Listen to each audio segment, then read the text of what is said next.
And the power's out. Looks like we're taking the stairs.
Hey Russ, name a song. Flight of the Bumblebee.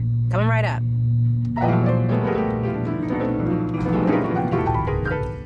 That's it.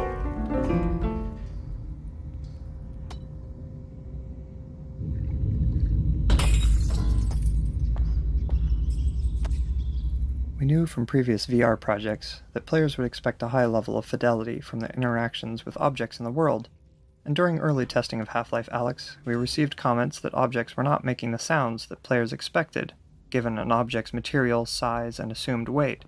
This led us to a more granular approach to physics sounds than we had used in prior products. For example, in the past, we would have used a single physics sound for all objects of a certain size and material. So, we would have had one sound to represent collisions of small metal objects, another sound for large wooden objects, and so on. For Half-Life Alyx, we built up a new library of object-specific sounds so that we could distinguish between similar objects, like a piece of silverware and a small metal can. Not only do we now have a library of almost 2,000 object-specific physics sounds, covering over 160 different objects, but we can further alter the sound at runtime based on an object's impact velocity and the hardness of the material it collides with. In some cases, we even layer in sounds representing an object's contents, such as matches in a matchbox or fuel in a jerry can, which can be heard when those objects are shaken by the player or collide with something at high velocity. Nah, I'm still looking. Given the large number of bottles throughout the game, and the fact that they feature so significantly in the distillery gameplay, we decided to make interacting with them as interesting as possible using a procedural liquid effect. Each bottle is assigned a random fill level, and values for the amount of liquid agitation and foaming are calculated based on the bottle's movement. This is stored in the object's tint colour, which is otherwise unused. The shader calculates the liquid level based on the bottle's orientation in-game. Since the amount of liquid visible in a bottle as a proportion of its height is different when oriented upright, sideways or upside down, different values are used for each in order to preserve the apparent volume of liquid inside. The liquid's surface is then displaced by a number of sine waves, modulated with the agitation value to create rippling waves. The areas determined to contain liquid, as opposed to air, take on the colour and refraction index values of that liquid. Bubbles and foam effects are added based on the agitation and foaming values. These are procedural and can be modified to create a variety of different behaviours. Several layers of bubbles are created in a local view space relative to the object, so that they're stable from frame to frame, and can always move upwards relative to gravity. Artists can set a variety of parameters per liquid, such as colour, glow, foaming potential, wave properties, and a meniscus at the surface of the liquid which curls up around the edges of the volume, helping to communicate the viscosity of the liquid. The refracted environment seen through the glass and liquid is sampled from the same cubic environment map of the local area that's used for reflections, and so the bottles are effectively opaque and do not have to blend with the frame buffer in the way that transparent objects normally do. This was a strategic design choice, as along with storing the physics data in the tint colour, it means that the bottles can be rendered together as a batch in arbitrary order, which is critical for graphics throughput. In the end, the refractive liquid effect allows for a variety of interactions to take place at a fidelity that is especially compelling with tracked hand controllers in VR.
Here we go. This hotel's ancient. The wiring's gonna be a real rat's nest.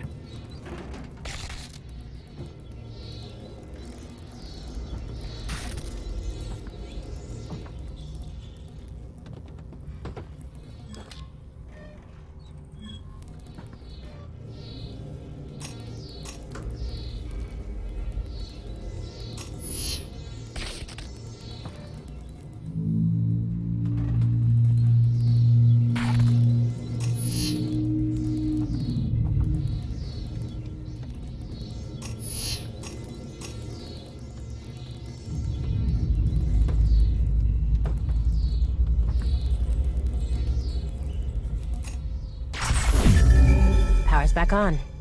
Let's check the elevator.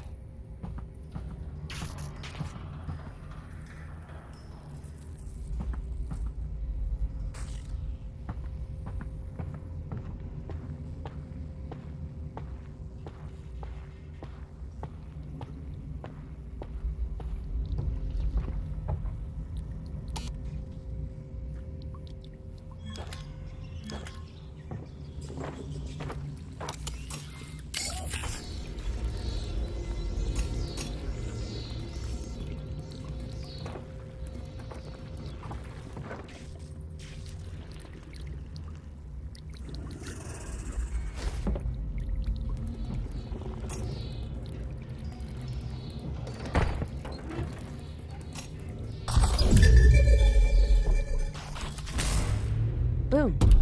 Power back on. And up we...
This place is overgrown.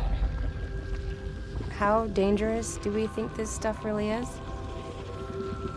Well, it is spores from another dimension, so probably... yeah, extremely. But a rare opportunity to examine alien flora up close.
The Zen flora in this area animate in response to the Vortigaunt energy pulsing from the Combine substation outside. Since the substation itself is not visible from inside the hotel, it was important that we continue to remind players of its presence using audio and visual cues, and the Zen flora provided a perfect opportunity to do this. The shaders used on the Zen flora help illustrate the plant's response to the energy pulses in a few different ways. For example, the villi and cilia elongate and vibrate, while many of the other plants pulsate or glow. The intensity and timing of these effects are driven directly by the sound system, meaning that the audio and visual reinforcement of the Combine substation pulses are always in sync.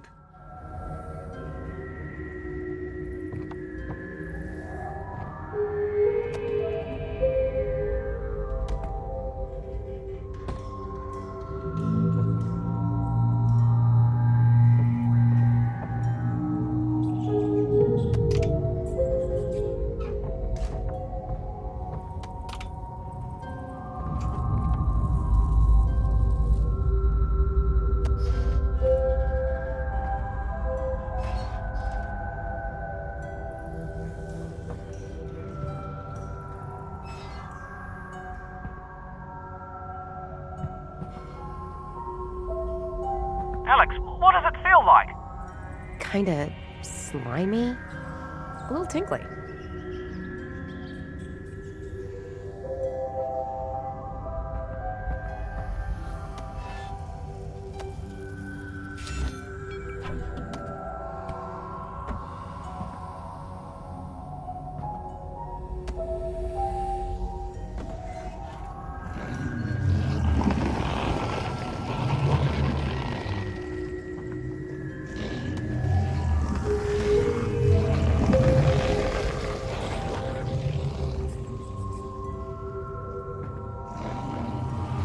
Careful of those pustule things. They're looking a bit ticked off the closer you get.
I'm really starting to think I shouldn't be breathing this stuff.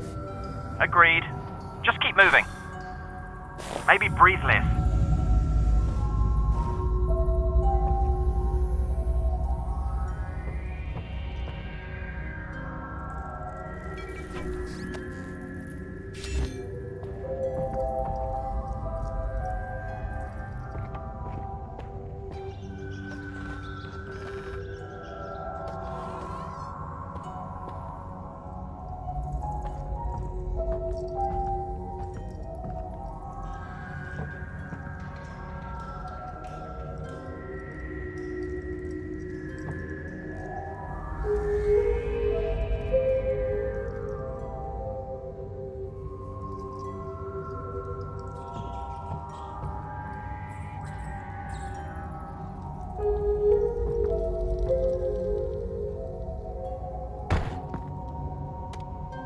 Breaching the quarantine zone revealed a new hidden secret of the city. Alien plant life from Xen has taken root on Earth and has been thriving in the shadows of City 17. On the development team, the Northern Star Hotel was referred to as Hotel Xen before it had a proper name in the story, as it was the first location we used to explore what Xen foliage could look like and how it might consume any given environment. One of the challenges the environment team faced when designing the Xen foliage was layering a new look onto an existing environment without having to rebuild Xen-infested versions of every prop. We relied heavily on texture blending and kit bashing of Xen foliage shapes to handle most of the big environmental changes when Xenifying a scene. Really? We also added some new features to our level editor, Hammer, which allowed for more creative manipulation of assets to reduce repetition. For example, we could pose certain types of meshes such as the Xen tentacles. These could be placed, scaled, stretched and manipulated to snake through an environment, giving a handcrafted look without every asset having to be built for a specific location.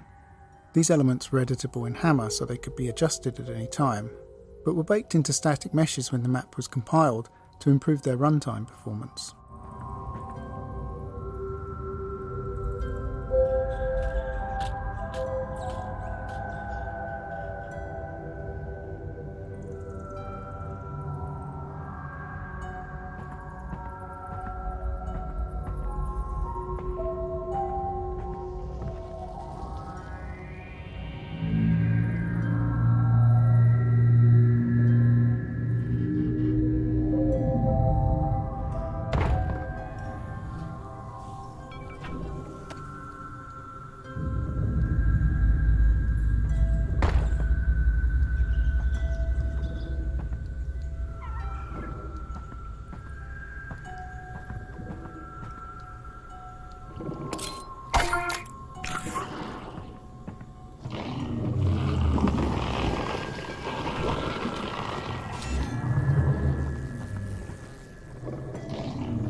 Gotcha.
That's not good.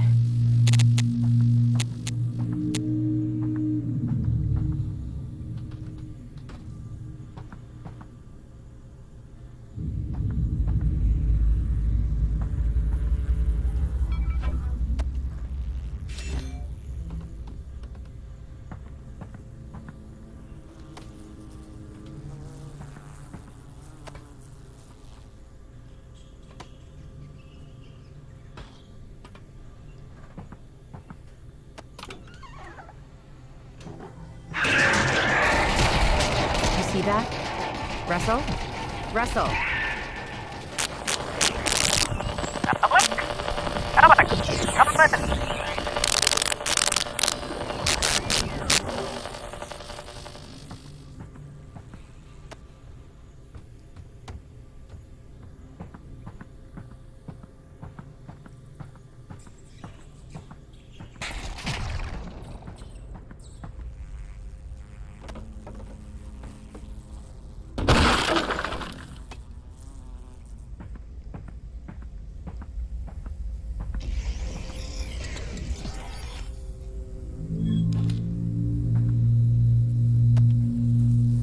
The Reviver, one of the new enemy types introduced in Half Life Alyx, arose from our observation that playtesters enjoyed searching their environment in VR much more than they had in traditional games. In addition to rewarding that desire to search with ammunition and resin, we experimented with how it could be part of fighting an enemy. We began prototyping with a fast headcrab variant we called the Runner, modifying its behaviour to run away and hide from the player after it attacked. We found players really enjoyed looking for a small, hidden enemy they knew was somewhere within a dense environment. They also liked shooting at a fast-moving enemy that was able to run under and behind everyday objects like tables and chairs. Lastly, players talked about liking the way they got to be the aggressor in combat for once, since everywhere else in the game they felt like they were always on the defensive. While feedback was overall very positive, there was one specific problem: how to encourage players to search for the Runner. After a few Runner encounters, we found players would start to realise they didn't have to look for the Runner at all, they could simply wait for it to run away and then leave the room. So we started prototyping various ways in which the Runner could become more dangerous if not found, setting up a time pressure where players had to find the Runner quickly or the situation would get worse. After some experimentation, we landed on the prototype where the Runner could revive a fallen zombie and become a new kind of foe, one that was more dangerous than a Runner or zombie. After this change, the Runner was renamed internally to the Reviver, and we began assembling the various encounters around it. It took a lot of playtesting to balance out all the various elements of the Reviver fights, because they involved multiple separate stages: combat versus the Reviver, searching for a hidden Reviver, and combat versus a revived zombie. In the end, we still didn't feel like we'd created enough of a foolproof reason for players to need to search for hidden Revivers, so we turned the Reviver's heart into a key, requiring players to collect it.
There was like a dog-looking lightning thing. Oh, I'm sorry, I missed that. This is the room featured in the very first shot of the Half Life Alyx announcement trailer. It's not an obvious choice for that use. The room is dark, not particularly colorful, and it's a pretty pedestrian corridor. Cleaning supplies and laundry baskets are not in themselves attention grabbers. But we chose this scenario because it very effectively demonstrates the excitement and tension that we thought was typical of the game. All game trailers require careful design. Conveying a game's core experience in just a few moments is tricky, even at the best of times. But we believe the Half Life Alyx trailer had to work harder than most to meet a particularly difficult and uncommon set of challenges. We had kept the existence of the game under wraps, so shipping the trailer was going to be the first time in 13 years that Valve had shown any work on Half-Life. On top of that, the trailer had to quickly communicate that Valve had chosen to make the next installment of Half-Life a VR game. And although we were very confident in the decision to make a VR game and in the quality of what we had built, we still worried that revealing those decisions to the world might cause even our most loyal fans to make their own decision, that we had truly lost our minds. Those of us working on the trailer knew it had to make people so excited that they could put those worries aside. The trailer also had to clearly convey that the game was not Half-Life 3, meaning that it did not take place after the events of Episode 2. Half-Life Alyx was instead a prequel of sorts, occurring between the events of Half-Life and Half-Life 2. In addition, the trailer had to show depth, variety, familiar characters, and enough novelty and surprise to the viewer that this was really and truly a full-fledged installment in the Half-Life series, not a small VR experiment or a spin-off. This was a tall order, but the entire game team rallied around the effort because everyone understood the value of the work. We're just as proud of the result we achieved in the trailer as we are of any other part of Half-Life Alyx.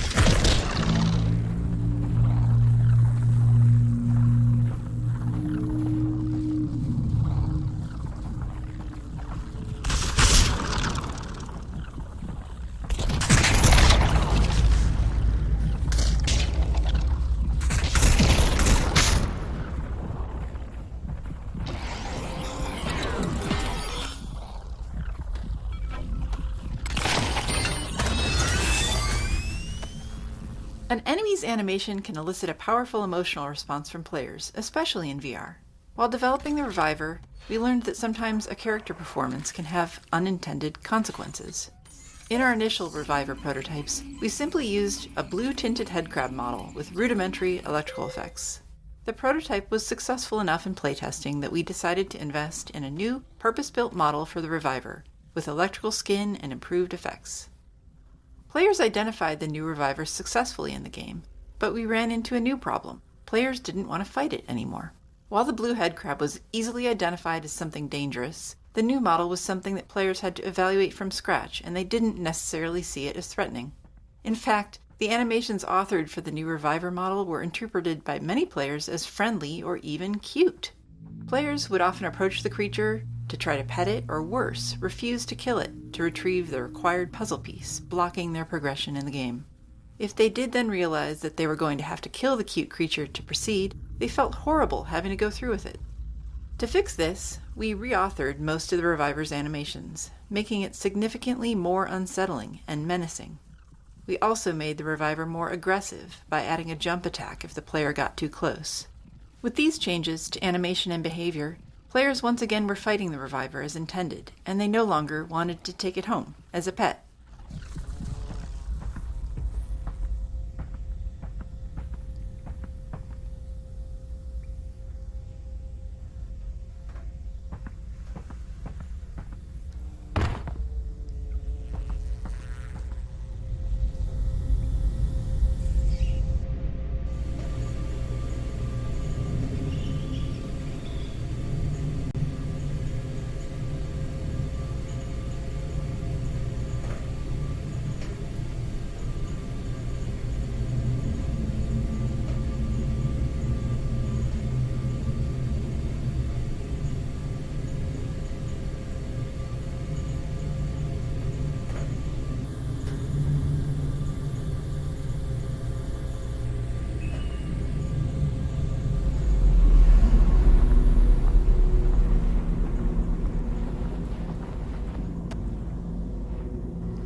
There it is.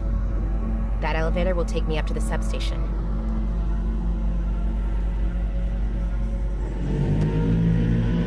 Half Life Alyx supports 3 types of player movement: continuous movement, shift teleport, and blink teleport. Early on, one of the properties of blink teleport, and to a lesser degree shift teleport, was that players would often refer to the actual mechanic of teleporting when describing their movement through the environment. I teleported to the desk, or I teleported into cover, was often how players would describe their actions, and it served as an unconscious reminder that they were interacting with a game in a specific way. To address this, we made a couple of key changes early on that significantly altered the way players recounted their movement, and as a result, pulled them further into a more convincing virtual reality. One of these changes was the visual indicator that represented the teleport destination. We swapped the abstract cylindrical indicator used in the lab for a pair of holographic feet. The feet helped provide a sense of physical presence and indicated the direction the player would face upon finishing a teleport. We also added animated feet between the player's current location and the teleport target. These feet illustrated the path the player would traverse, further helping provide a fiction for their movement through the environment. Along with the visual interface changes, we also added audio of footsteps and body movements that would play after a teleport to effectively summarize the player's movement through the space. This isn't something everyone necessarily notices at first, but it is quite obvious when it's missing or incorrect. The footstep audio transformed how players described their movement through the world, and players would often refer back to movement in the environment as walking or running, as opposed to referring to game terminology.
Compared to our traditional first-person experiences, in VR we found it was sometimes all too easy to create an intense atmosphere. This can be to the game's advantage, but it can also be detrimental in cases where our focus is on training players in some new mechanic. In intense situations, players frequently fail to notice or retain critical information, and as a result, we often had to reduce tension in areas of the game where we were introducing players to something new. The audio of the reviver here as the player descends beneath the hotel is designed to ease players into the idea that they will be encountering the creature that they had briefly seen as they entered the hotel earlier. The reviver's scream and its shadow on the wall are designed to reduce tension by indicating the position of the reviver around the corner, removing any potential surprise. Telegraphing the reviver's position and giving players the upper hand helps set up the resurrection scene, where players want to observe the reviver instead of shooting at it immediately. This is critical because this is the first time the player sees the reviver reanimating a zombie, and if players are too distracted to take it in, they won't be successful in the upcoming fight.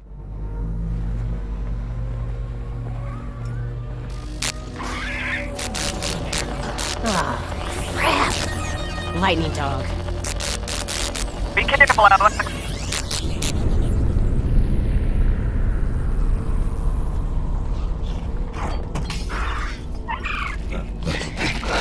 Oh my god, it went into a guy. Russell?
early Alex, designs, is the dog a gone? revived What happened? zombie was just an invincible zombie with a moving vulnerable spot. Playtesting revealed this to be less tense and threatening than the reviver on its own.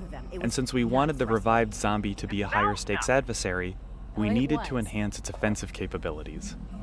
As a natural extension of the electrified nature of the reviver, we chose to create an electrical field around the revived zombie, so that players who got too close would take heavy electrical damage. This worked well for many playtests, until we observed a player who was a proficient real-world marksman. This player was able to easily defeat the revived zombie without ever being threatened by it. In response, we gave the revived zombie its electrified ground counterattack, which forces players to change positions to avoid damage. This created a cadence of attack and retreat that was more tense and satisfying for all players.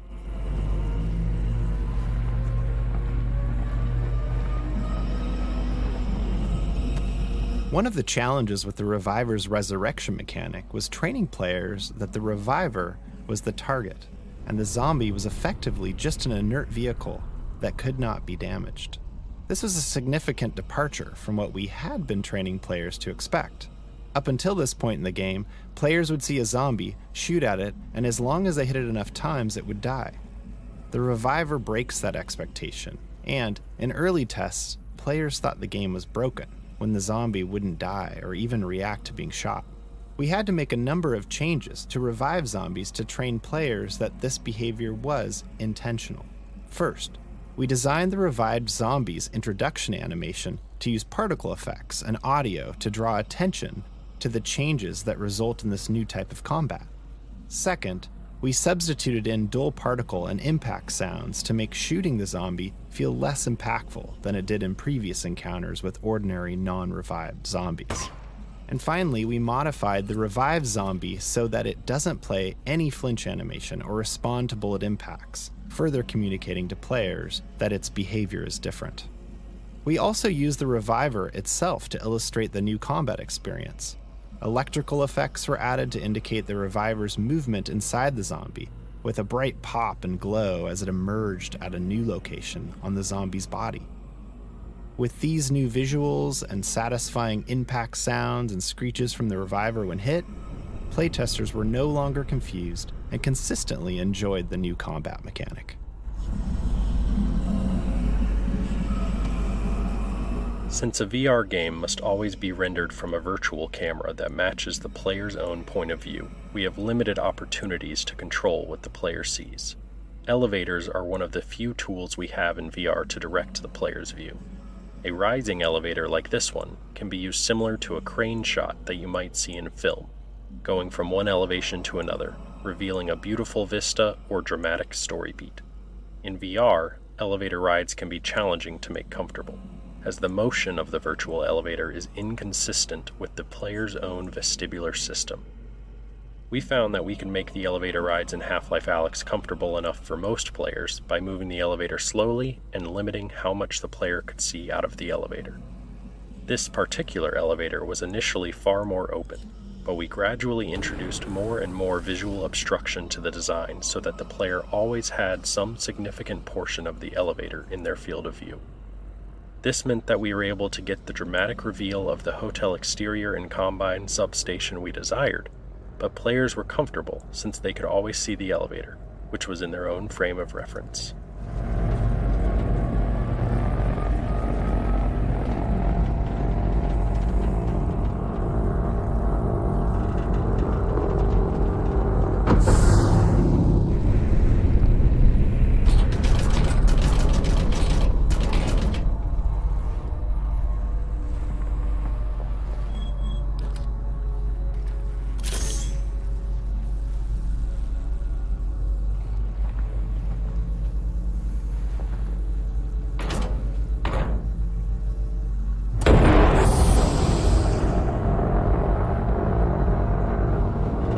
Not to be a worrier, but shouldn't Dad be back by now? Well, let's think about it, Alex. He's on foot, moving at 3 miles an hour. Plus, he's a fugitive. He's only got one leg. There's obstacles, no direct path. You know what? I'm not going to lie to you. He should be back by now.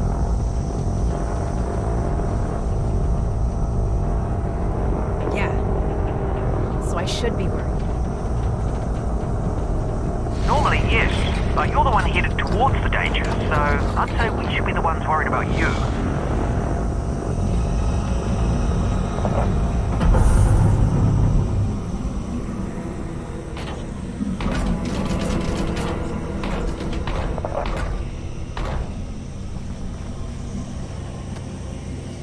After exiting the elevator, the player gets their closest view yet of the Combine substation attached to the exterior of the hotel. While the Combine architecture can veer into the abstract, it's often at its most successful when contrasted with a human structure.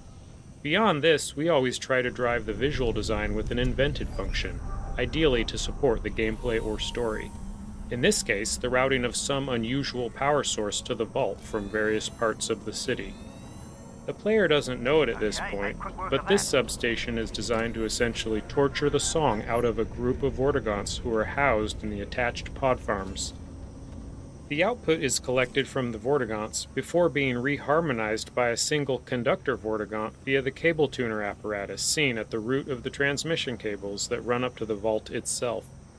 This design gave us the opportunity to subsequently meet another Vortigaunt, and acted as enough of a constraint to allow us to design an interaction that would physically compromise the substation as the player exits the hotel in the next map.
You've almost got it.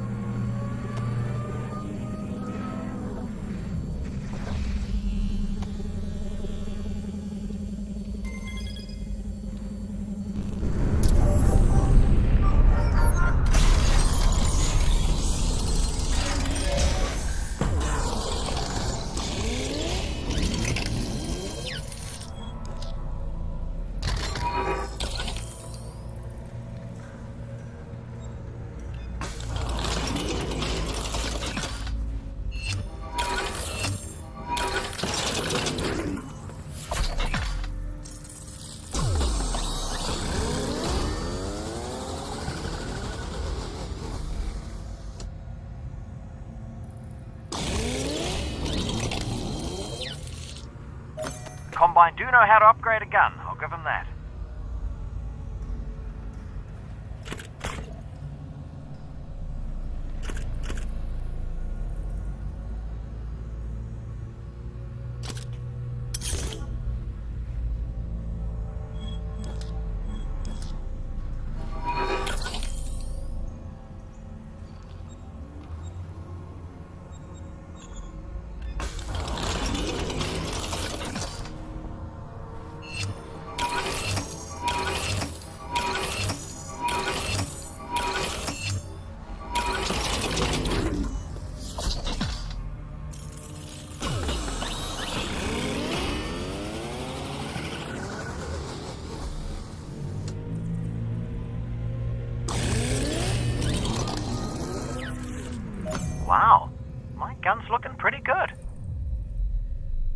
this. Come on.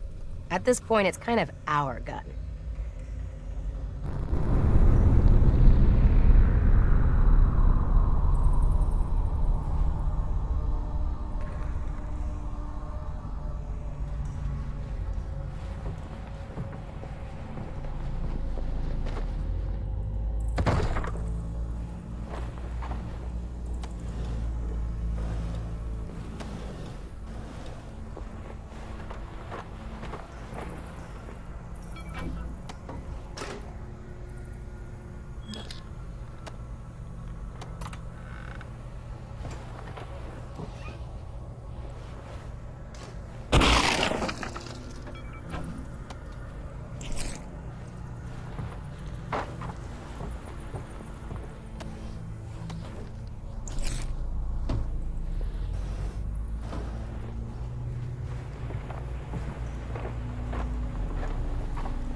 Uh-oh. This guy's not wearing a shirt.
Shells left.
Zen foliage has been designed to respond to the player in a number of ways.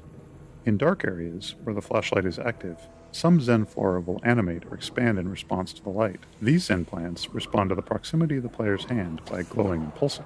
The glow effect in particular is rendered with an offset using the correct binocular perspective for each eye, which gives the impression that the glow originates in the interior of the organism. The Zen flora's shader effects, which rely on hand proximity, take their input from a dynamic voxel field which follows the player at all times. The player's hands effectively draw motion trails in this voxel field, which can be sampled by the foliage's shaders to drive deformations and other shading effects. If the player moves their hands quickly, they produce motion trails in the voxel field. If they hold their hands still, they produce a radiating force. These different types of motion characteristics allow us to create different behaviors in the foliage to give it a bit of extra personality.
Particle effects present an interesting challenge in VR due to stereopsis, which is our ability to discern the depth of objects from two slightly different views of the world we see from our two eyes.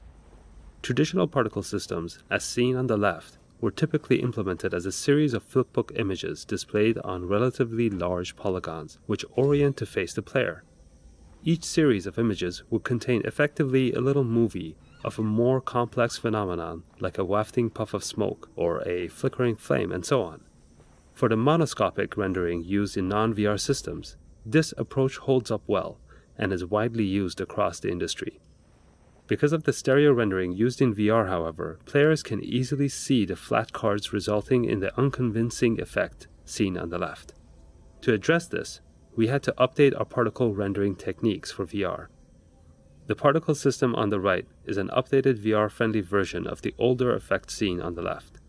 One technique we used on large cards, like the ones used in this smoke effect, was to create some drag on the card's reaction to the player's head movement.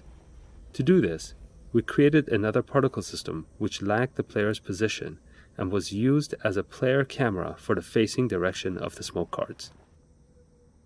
By removing this one-to-one relationship of head motion to sprite rotation, we were able to give the impression that the smoke effect was volumetric. In addition to using more 3D elements in the creation of our effects, We also often use the post-processing bloom on particles to help visually merge elements that otherwise would appear as a set of flat planes. This made the cards harder to stereofuse, which gave them a more diffuse volumetric feel.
Particle effects present an interesting challenge in VR due to stereopsis, which is our ability to discern the depth of objects from two slightly different views of the world we see from our two eyes.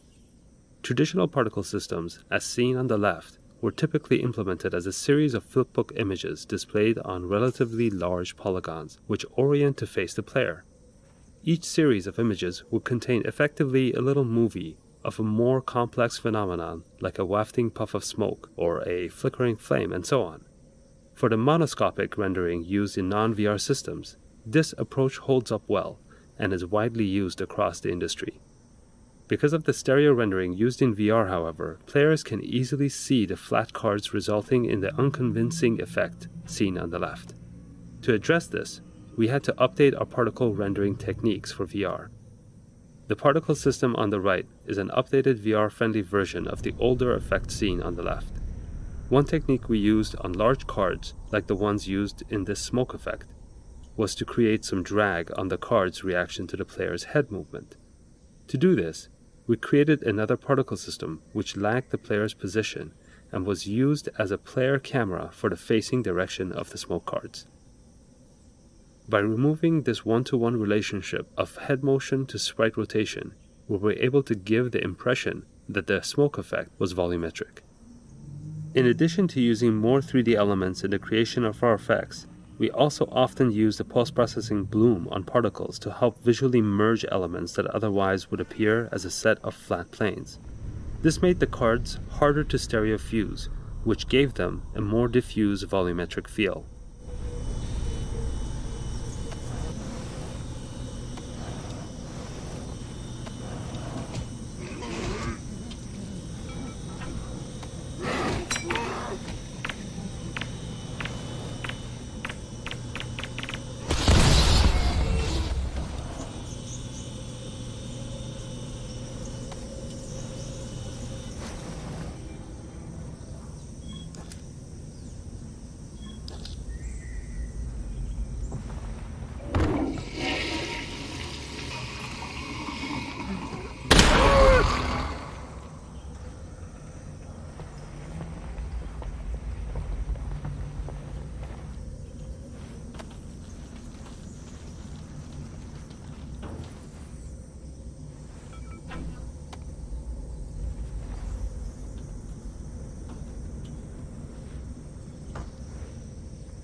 2 shells left.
One of the tenets of Half-Life game design is creating crafted, moment-to-moment experiences that players participate in as they progress through the game. Sometimes this means playing with emotional responses to turn something undesirable into a memorable highlight. This collapsed section of the hotel features this type of experience. Players are often instinctively pulled to the safest looking location in a given area, and here that would be the well-lit corridor above. But when they get there, they find their way blocked by a Combine power shield. The power cable to shut down the Combine force field leads them back down into the poison headcrab-infested darkness below, a place they really didn't want to go.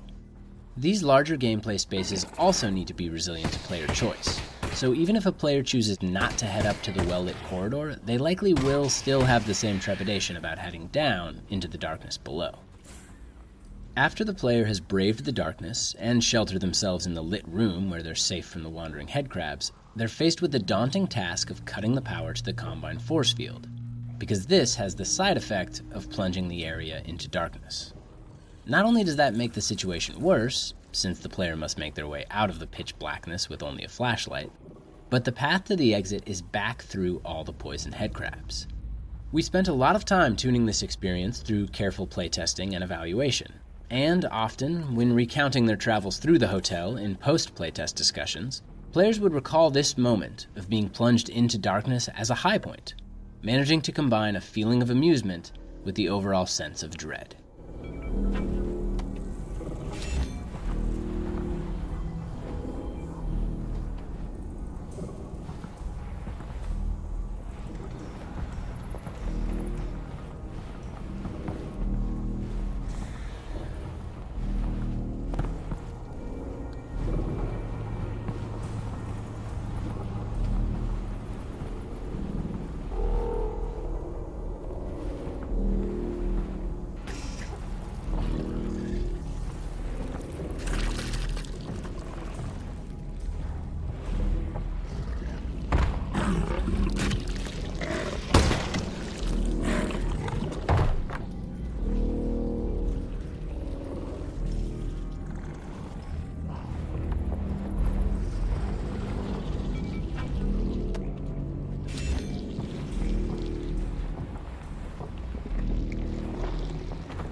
Combine shield blocking your path. I'll figure out how to shut it down.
Alyx, it's your lucky day. That Combine weapon's unbonded. How are you sure? It's still in the case. They never leave them in the case. Nice. I didn't even need to edit your genetic code. I know. You'd love that. That's okay. There'll be a next time.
Oh man.